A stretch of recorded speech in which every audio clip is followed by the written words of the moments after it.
Hace días vi la película Operación Chavín de Guanta y me pareció una oportunidad para que la gente pueda romper con las dicotomías, las polarizaciones, documentándose un poco más allá de lo que nos puede dar una película.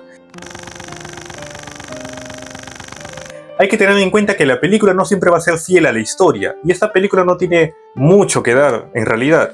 Quiero empezar el video primero con los testimonios, documentaciones y algunas fuentes históricas de algunos altos mandos militares de la Marina de Guerra, del GEIN y de la DIRCOTE acerca de la captura del siglo. Tengo acá el libro de Luis Gianpetri, almirante de la Marina de Guerra, ¿sí? Especializado en inteligencia. Su libro publicado Ren por Siempre, un título introvertido, Operación Chavín de Guanta, con el Fondo Editorial del Congreso de la República. Gianpetri nos desmiente que el diario La República, con el titular de que el túnel sí existió, sí es verdadero, pero si cotejamos la fecha de publicación del diario La República, que fue publicado el 7 de marzo, un viernes 7 de marzo de 97, semanas antes de la operación del rescate, nos da a entender que el diario La República no impidió, no saboteó la operación. ¿Saben por qué? Porque en la película nos muestra a Gianpetri actuando como protagonista clave de intentarse comunicar con inteligencia de la DIRCOTE a través de los micrófonos, famosos micrófonos beepers, ¿no? Especializados de los Estados Unidos. Y aquí en su libro publicado podemos encontrar en la página 127 su real testimonio. En el capítulo Descubren el túnel. Acá nos narra, ¿no?, cómo fue Serpa Cartolini, el MRTA, descubrió el túnel por su cuenta. Y dice lo siguiente: ese 6 de marzo, cuando los terroristas confirmaron la sospecha de la construcción de los túneles por los ruidos que sentimos en la quietud de la noche, no se atrevieron a denunciarlo de inmediato. Despegaron la alfombra de la habitación que servía de escritorio al embajador y allí localizaron una rajadura en el cemento producida por las excavaciones subterráneas. Suponían que por allí irrumpirían los policías. Primero hicieron bajar al canciller Tudela, la mano derecha de Fujimori, y a Dante Córdoba, para que con el oído puesto en el suelo confirmaran los ruidos que ellos sentían. Y en el diálogo nos narra: nuestros camaradas han venido escuchando ruidos y tenemos razones para creer que se está construyendo un túnel, indicó Serpa Cartolini, y les pidió su opinión. Los tres enmudecieron unos segundos, luego se agacharon y colocaron una oreja en el piso. Córdoba, que además de ser ameno y ocurrente, se había ganado la simpatía de los subversivos y respondió aparentemente convencido: no escucho nada. Pero sí se escucha clarísimo, deben de estar cavando un túnel, gritó Serpa Cartolini. ¿Cómo me va a decir usted esas cosas?, retrucó Córdoba, y volvió a acercar el oído al piso. Deben de ser esas ratas o el eco de alguna construcción cercana. Sí, las ratas, acotó Tudela. Los terroristas no sabían qué creer. No estaban seguros, aunque los indicios les hacían sospechar que los que excavaban no eran precisamente ratas. Era casi obvio que se estaba construyendo un túnel. Ahora bien, el diario La República, claro, publicó el titular de que el túnel sí existió, y creo que también debió ser sancionado en su momento por tomarlo a la ligera al día siguiente, publicar el plan. Pero no solamente fue el diario La República, también fue el diario Expreso, que también publicó el día siguiente, con el titular de Serpa siente ruidos extraños. Cabecilla terrorista teme que policía esté construyendo un túnel. Página 2 hasta la página 3. ¿No? Exige explicación de por qué se le mueve el piso.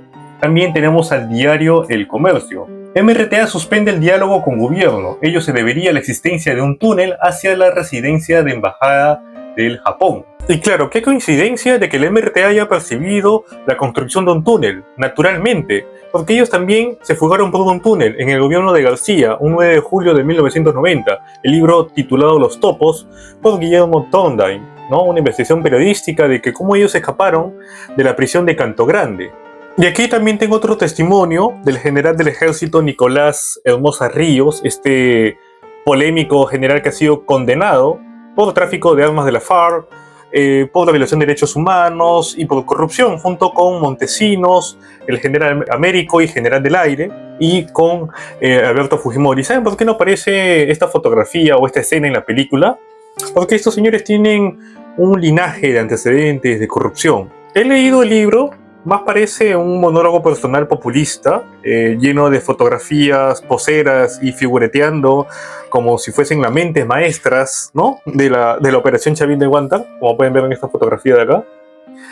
Me parece muy interesante y que no mencionen a la DIRCOTE, a la inteligencia de la Policía Nacional de ese entonces, porque se coincide con el testimonio que nos narra Harvey Colchado en el programa de Ouket con Carlos Orozco, que nos menciona que la DIRCOTE trabajó desde un inicio en inteligencia para la operación Chavín de Huántar. Y claro, yo tengo un testimonio aquí interesante de un agente oficial de inteligencia de la DIRIN. Me menciona que en la escuela los maestros de la DIRIN, que antes era la DIRCOTE, eran los maestros de la misma DIRIN. Nos narra pues lo siguiente, que cuando yo vine recién a la DIRIN tenía maestros de la misma DIRIN y un técnico que antes había trabajado en la DIRCOTE nos había comentado eso, que inteligencia de la DIRCOTE había tenido apoyo de los de afuera. Y efectivamente, los de inteligencia de la DIRCOTE tenían apoyo de Estados Unidos en lo que es en la tecnología especializada, por ejemplo de los beepers, que eran los micrófonos especiales para recepcionar los sonidos de la embajada. Esta fue la escena en la que la Cruz Roja Humanitaria junto con el presidente Michael Menem y Juan Luis Cipriani entran a la embajada camuflados los micrófonos mediante los termos, la comida humanitaria para los rehenes. Es por eso que Ian Petrie, la escena en la película en la que sale como personaje clave escenificando, encontrando un micrófono escondido ahí que muchos le decían loco porque estaba buscando los objetos y estaba hablando, ¿me escuchan? ¿Me escuchan? Ya, esa escena es en la que fue un trabajo de la DIRCOTE y los de la DIRCOTE estaban adentro pronunciando a voz baja las características internas de la embajada de Japón. Y bueno, describiendo que hay un pasadizo de tantos metros, que da 6 habitaciones, al lado derecho una puerta así y cosas por ese estilo, de la descripción de los planos de la embajada de Japón, porque tenemos entendido que en la escena al inicio de la película nos muestra un plano antiguo, pero ese plano antiguo era desactualizado. La nueva remodelación de la embajada de Japón no lo tenían actualizados. Y cuando todo el mapa estaba listo, ya estaba todo craneado, se le presentó al alto mando gubernamental, entonces decidieron poner de frente a las Fuerzas Armadas. Y había muy pocos incluidos, específicamente para la operación Chavín de Huántar.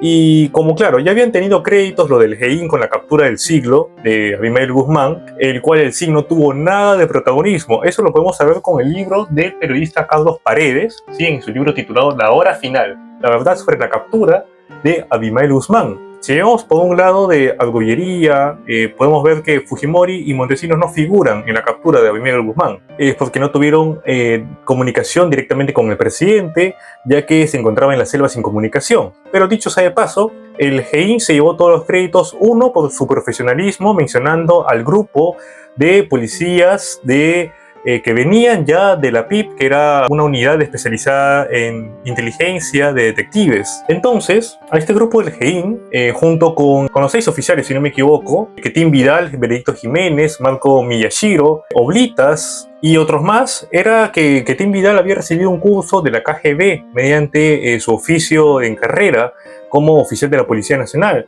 y este conocimiento lo aplicó para la captura de Abimael Guzmán. ¿Y cómo? Manteniendo en secreto por razones estrictamente profesionales. Técnicas en las que él aprendió llevando un curso en la KGB inteligencia rusa en plena Guerra Fría, y hay reglas de oro, y una de ellas dijo textualmente: es el secreto. Albert Camus nos decía: la mentira nunca carece de propósito, incluso la mentira más descarada, si se repite lo suficiente durante el tiempo suficiente, conserva cierto poder. Pero expresar la verdad basta para repeler la falsedad. Y así como otras narrativas y testimonios importantes que no se conocen y que no se cuentan porque prefieren más la polarización, el discurso populista del Salvador, ¿no? De ser el Salvador de un país que no se cuenta del todo la verdad.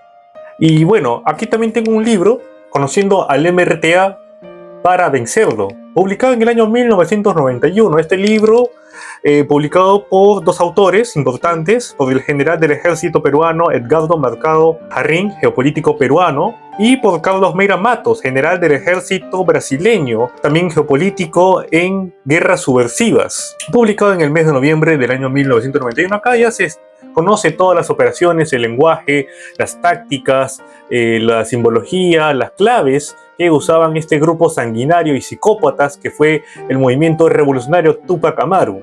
Y ya para culminar quiero mencionar a Mario Vargas Llosa en el libro titulado El pez en el agua, un libro biográfico, Memorias, en la que nos narra la captura del siglo y que se pudo haberse impedido porque Vladimiro Montesinos y Alberto Fujimori impidieron que se capturara a Abimael Guzmán en el año 1990, 3 meses después de culminar el gobierno de García, el famoso Operación Victoria, ¿no? Hecha por el GEIN, en la que estaban a punto de capturar a Guzmán en la casa de Surco, en la calle Buenavista, dirección 260, en la que también narra Carlos Paredes en su libro. Y aquí Mario Vargas Llosa pues nos menciona un poco sobre eso, sobre la bellaquería de Alberto Fujimori y compañía, en la que nos narra en el capítulo 597, diciendo lo siguiente: la captura del siglo, entre comillas, disparó la popularidad de Fujimori al 90%. Muchos creyeron ver ingenuamente una consecuencia directa del reemplazo de las ineficiencias y bellaquerías de la democracia. Mario Vargas Llosa, 1993, página 597. La verdadera historia es tarea pendiente y dolorosa.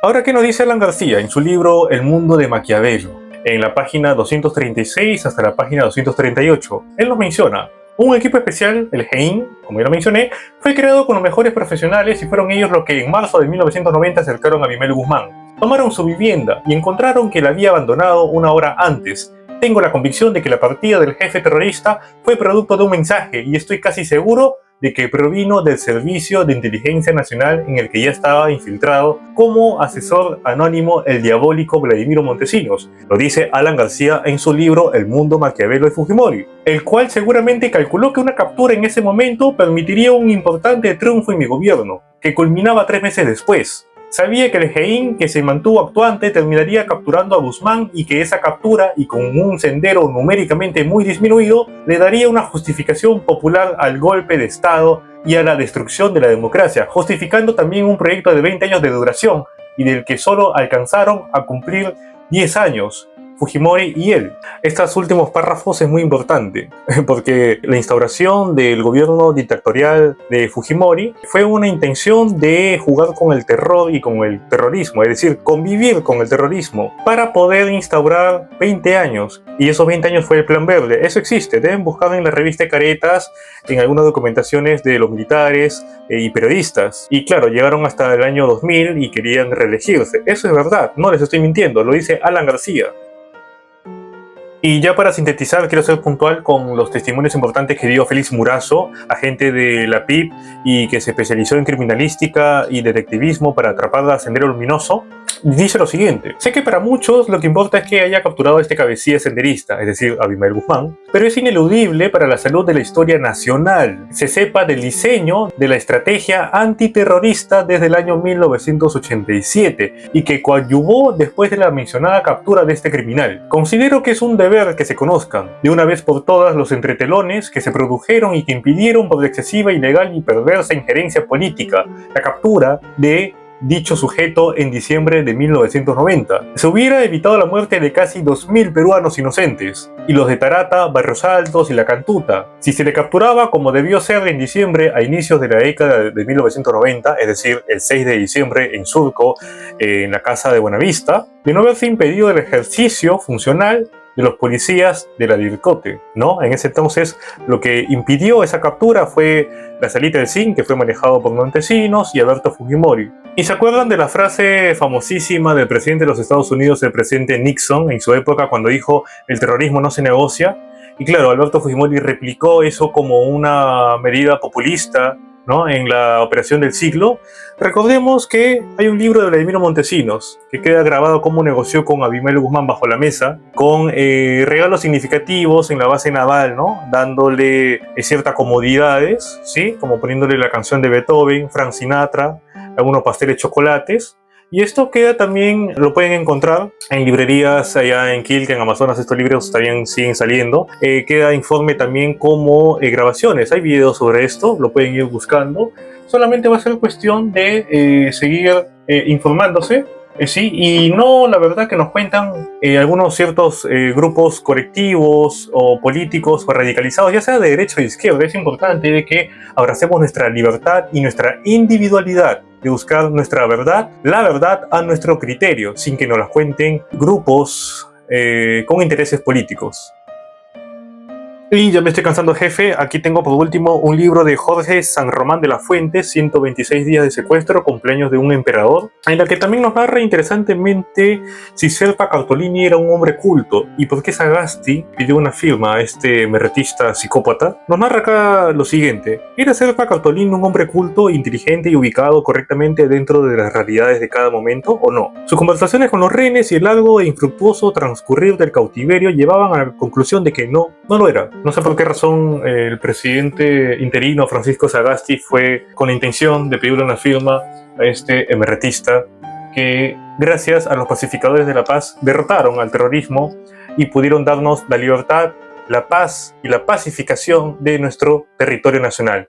Héroes nacionales fueron el teniente coronel Juan Valer Sandoval y el capitán Raúl Jiménez Chávez, junto con los comandos Chavín de Guanta, junto con la operación y trabajo especializado de la DIRCOTE y como antecedente las operaciones del GEIN con la captura del siglo de Abimael Guzmán y con la operación de rescate del siglo, Operación Chavín de Guanta.